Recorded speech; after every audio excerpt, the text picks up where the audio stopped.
Right. I just want to start a real quick stream to talk about how events in Juju are handled.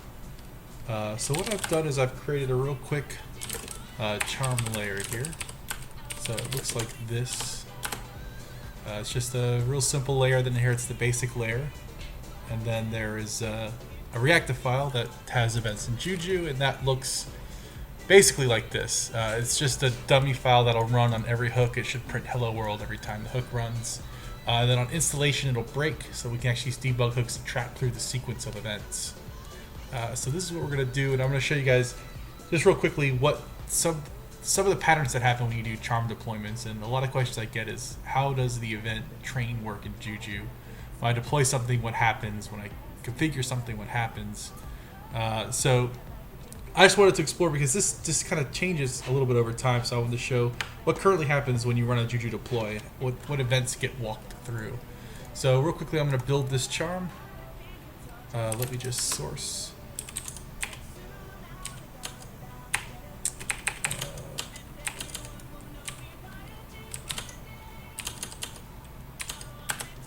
Alright, so I'm going to go ahead and run events in Juju, charm build.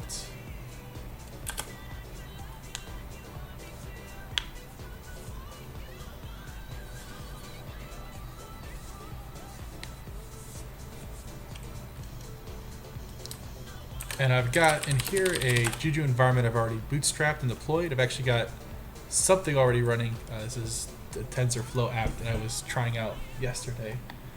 So when this is done building, I'm just going to deploy it to the bootstrap node, which is node 0. So it should spin up super quick, and it should subsequently fail really quick as well. So I'm just going to run a Juju deploy local trusty. Oh, you know, I just realized it's going to be a really bad start already. I don't have any metadata in here. Oh man. Let's just copy the MySQL's metadata file here and real quickly edit it. Yeah, the charm name is called events Juju. Sure, this is the summary. I don't want to tack James Page onto here. Poor James Page. This is his fault. Maintainer. It's me. Yeah, sure. Well, I'm not publishing this to the charm store ever, so let's just get rid of all this. And this as well. And this is just going to be miscellaneous. Oh, already off to a good start. I thought I was so well prepared. Charm build again.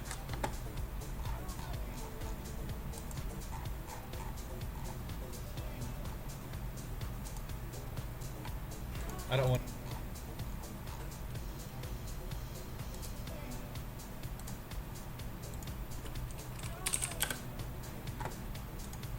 Alright, so this will be done building in a few seconds, then we can actually get to deploying it. And what I plan on doing is using debug hooks to track the events, so we can see what happens every time something gets executed. So now that that's run, I'm going to go ahead and run a deploy local trusty events in Juju to machine 0.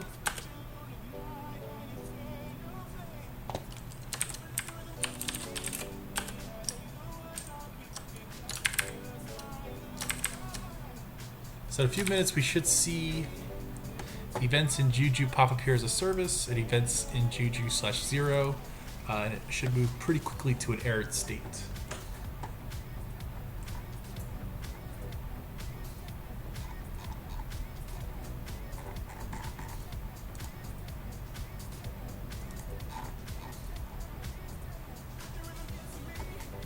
Alright, there we go, and it's in an errored state. The install hook failed because I raised an exception. So what I'm going to do is continue my aggressive splitting and run Juju debug hooks into events in Juju 0. Then over here, Juju resolve, retry.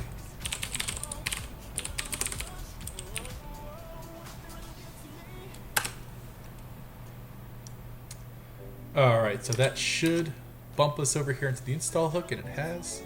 So What I'm going to do is just fix the code here real quickly. I'm just going to edit it on the machine. Normally you wouldn't want to do this at all, but since this is a demonstration, I'm going to get rid of this failure here. Then I'm going to run hooks install, and we should just see nothing happen. Perfect. So what I'm going to do is I'm just going to watch the event train down here. So the install hook is the first hook that's going to run. So this is the first hook that ever runs as part of a deployment. You'll get an install hook. What I want to show you is why it's important to keep hooks item potent. So I'm going to exit this hook context. It'll drop out, and then Juju will move on to the next hook to execute. So I'm going to exit here. And so the next hook that runs is leader elected. So Juju has elected a leader of the peer group. In this case, there's only one machine, and I'm guessing this is the leader, but I should be able to say leader, should be able to say is leader, and I should get true. I am the leader. I would hope I'm the leader. If I'm not the leader, there's probably a problem.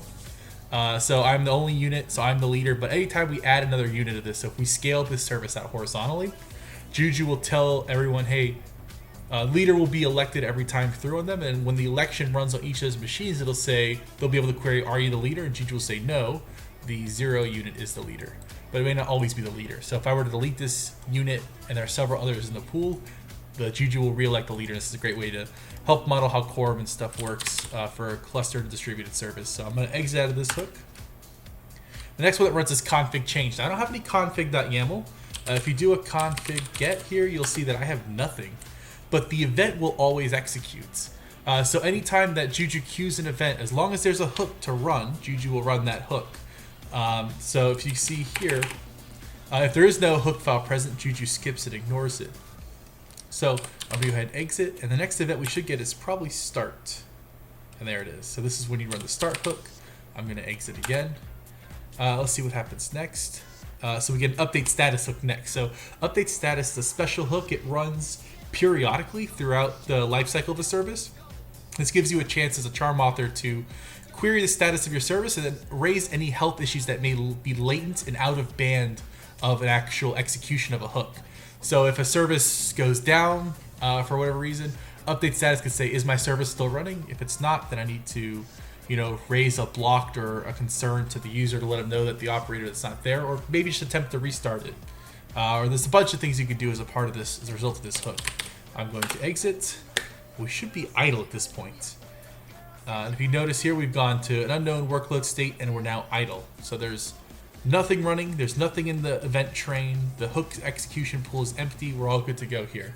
Periodically, update status will pop up into here, and we may see that before the next run of my test.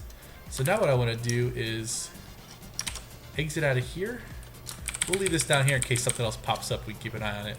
I want to do an upgrade charm next. So if you look at the built charm here,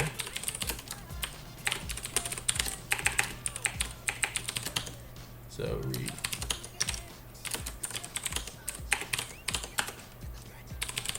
So let's look at the outputted, the built charm that I have as a result of my charm build command.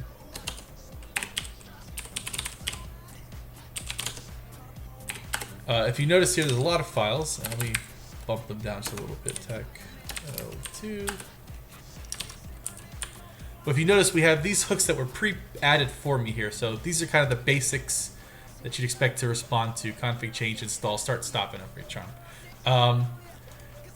Since an upgrade charm hook is present, every time I run upgrade charm, Juju will run the upgrade charm hook. So I'm going to do that right now. I'm just going to run Juju upgrade charm, and this is events in Juju. So it's just going to re-upload the previous charm. I made no changes to the code base. Well, actually, you'll notice something will happen in a minute, actually, because I modified the unit here locally. So I modified that reactive hooks file and deleted that broken install hook. You'll see that as a result of this command, that'll be overwritten and it'll be back in place again, which is why you don't want to edit files on the unit.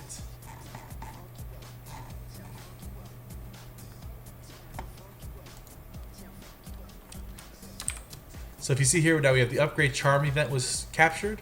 So if we actually go and look at the reactive file,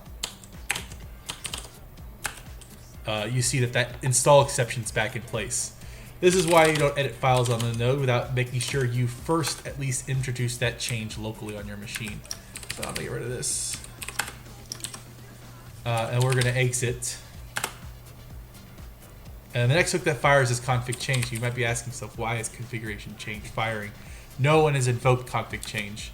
Part of the things that Juju will do for you as the user is when it has an upgrade charm, it basically is inferred that since all hooks are idempotent, let me rerun the config change event for you to make sure I pick up any configuration changes that were either part of the upgrade charm, if you changed a value or you've added values that need to be reprocessed, or if you've modified the way that those events are handled. Upgrade charm hook allows you to start the prerequisites for that, so it gives you a chance to transition any way you've done internal data stores in the charm. So if you were previously keeping the root password for the service in var lib service /root password, but you move it, you'll need to make sure the upgrade charm hook has a, if this file exists in the old directory, make sure it gets put in the new directory so the rest of the charm code works as expected. It's an ability for you to transition there. And then config change will get executed, allow you to re-update that event train. So what I'm going to do now is I'm going to delete from my generated artifact, I'm going to delete the upgrade charm hook.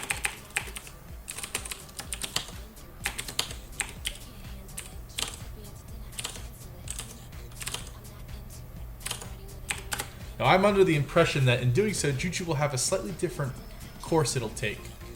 But I've been proven wrong in the past. So I'm going to run upgrade charm.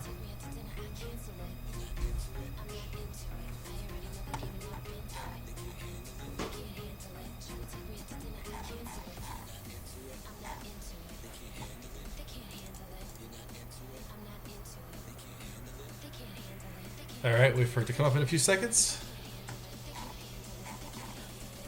Alright, so the event has been upgraded, the charm's been upgraded, we should see the corresponding events reflected here. Alright, so upgrade charm hook is run despite there being no... Tree's not installed. Of course it's not installed, nor is that command.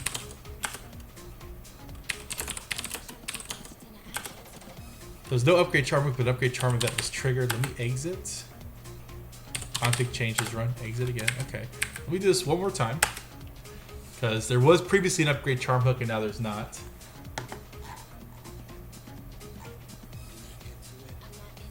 I may be about to eat some words in a bet I have with a coworker about this.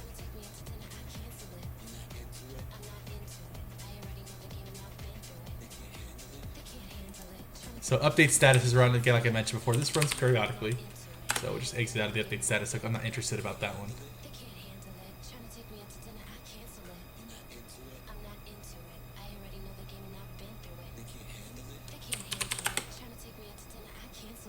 Alright, so I was wrong. I had thought initially that there was no upgrade charm hook present, that Juju would run the install event for you again. I don't know why I was under that impression, but apparently I'm wrong. But that's an example of the event train there, is that depending on the actions you take, one user action, for instance, Juju deploy, Juju upgrade charm, Juju add relation, Juju set, that actually could translate to several events that kept happening behind the scenes. So in Juju deploy itself, we saw almost 4 events get triggered: the install event, the leader elected event, the configuration changed event, and the start event. And that's not even the most that can be executed during a deploy command. Deploy command can actually trigger even more events depending on what happens during each one of those hook runs. Likewise, when you upgrade charm, you notice that it's not just the upgrade charm hook, it's upgrade charm and config changed. The reason I want to point these out in a video real quickly is just to show you all that when you're writing charms, the hook code being idempotent is one of the most crucial things you can do to make sure that your charm won't break under the varying different circumstances that it may be deployed in. And the reactive framework really helps to make that a much easier task. So if you noticed here, let me just close down these guys. Let's go over here. In my events in Juju, I'm responding to different hook events here by having @hooks. But really what I want to do is abstract this to make it much easier so that in layers below me that manage this complexity of what happens at each event, raise up artificial events that users attach to. We'll have a bunch of training material and new videos on how that works, but I just want to show you all real quickly some of the different event train stuff. And maybe in a later date, I'll go ahead and do a full example from deploy to relations to configuration to removing relations, destroying service, just to give you an idea of how that life cycle of events is modeled. Thanks a lot.